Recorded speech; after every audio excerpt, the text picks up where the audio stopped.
안녕하세요. 여러분의 영원한 선배, 선뚜리입니다. 2학년부터는 마일리지로 수강 신청을 하게 되는데요. 마일리지 수강 신청이 처음이신 신촌 새내기 여러분을 위해 영상으로 알려드리려 합니다. 마일리지 뽀개기 시작합니다. 2022년 1학기 마일리지 수강 신청은 2월 14일부터 2월 15일입니다. 이 사이에 여러분은 자유롭게 수강 신청 및 수정할 수 있습니다. 2월 16일에 결과가 발표됩니다. 17일부터 18일까지는 추가 수강 신청이 이루어집니다. 수강 변경은 3월 4일부터 3월 8일 사이에 진행됩니다. 마일리지 수강 신청은 학생들에게 학기별로 제공된 일정량의 마일리지를 원하는 교과목에 분배하여 수업을 신청하는 시스템입니다. 선착순 수강 신청과 다르게 아침에 푹 자도 됩니다. 기간 내 아무 때나 사이트에 접속하여 신청하고자 하는 강의에 마일리지를 분배하면 되거든요. 아침 일찍 일어나 PC방에 가지 않아도 된다는 점은 마일리지 수강 신청만의 장점입니다. 한 학기당 제공받는 마일리지의 양은 수강 가능 학점의 4배입니다. 만약 한 학기당 최대 18학점이라면 72포인트를 받습니다. 학과마다 총량이 다르며 초과 신청 학점에 의한 마일리지는 추가 부여되지 않습니다.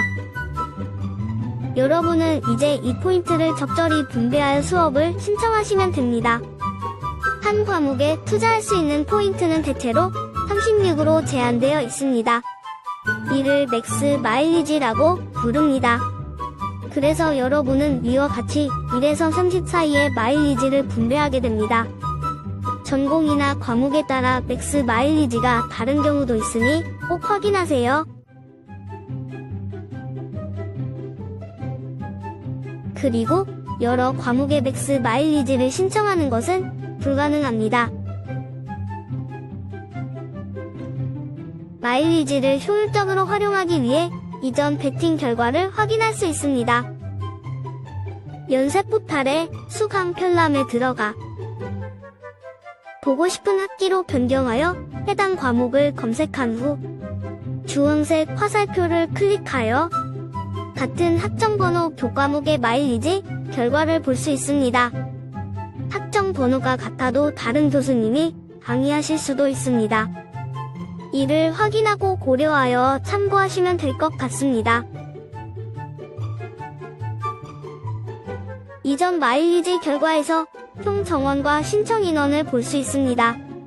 이를 통해 정원과 경쟁률을 가늠할 수 있습니다. 전공자 정원과 학년별 정원도 확인할 수 있습니다. 전공자 여부와 학년에 따라 실질 경쟁률이 달라질 수 있는 거죠. 설정된 맥스 마일리지 또한 여기서 확인할 수 있습니다. 대체로 36이지만 과목별로 다를 수 있으니 꼭 확인하세요.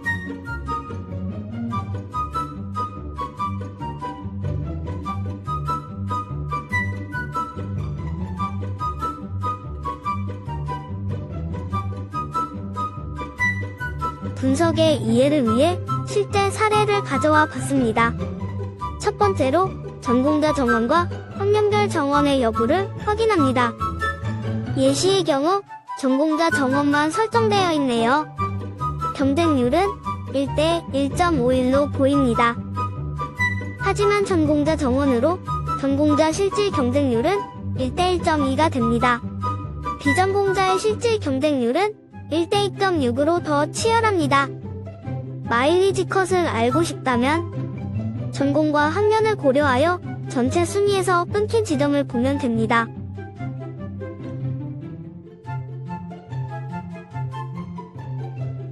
이시는 전공자의 마일리지 컷이 3이므로 전공자가 5 정도를 넘는다면 안정적으로 신청에 성공하겠죠?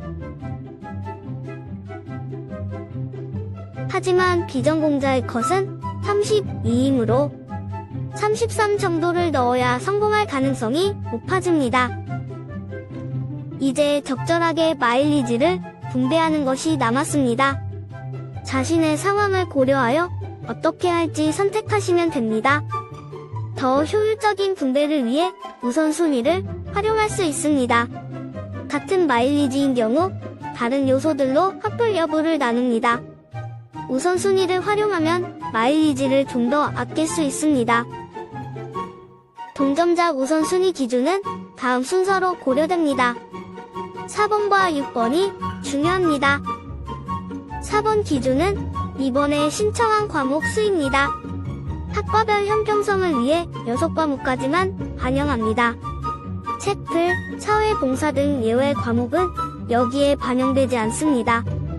3학점 전공 3과목, 3학점 교양 1과목, 채플을 신청했다면 5과목으로 반영되는 것이죠. 그래서 적은 학점을 들을 것이어도 다른 치열한 과목에 1이라도 넣어 6개를 맞추는 게 좋습니다.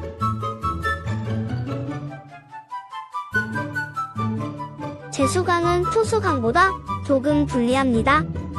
재수강의 경우 마일리지를 일정도 더 추가하는 것이 좋습니다.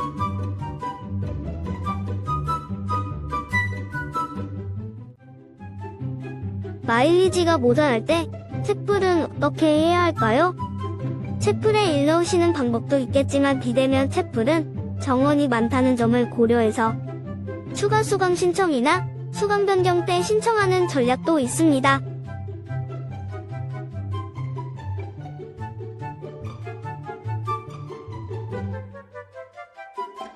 추가 수강 신청, 수강 변경, 추가 정원에 대해 알아보겠습니다.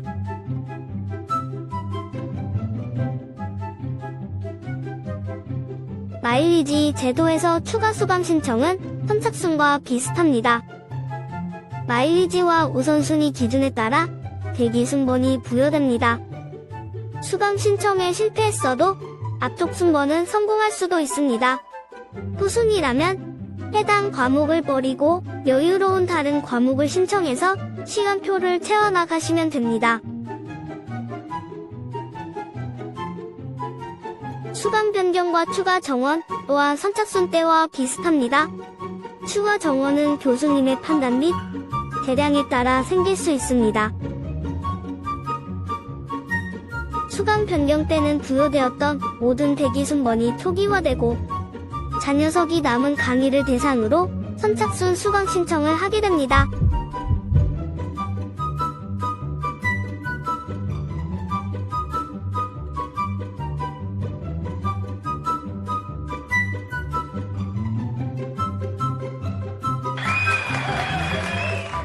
이상으로 마일리지 수강 신청을 알아보았습니다.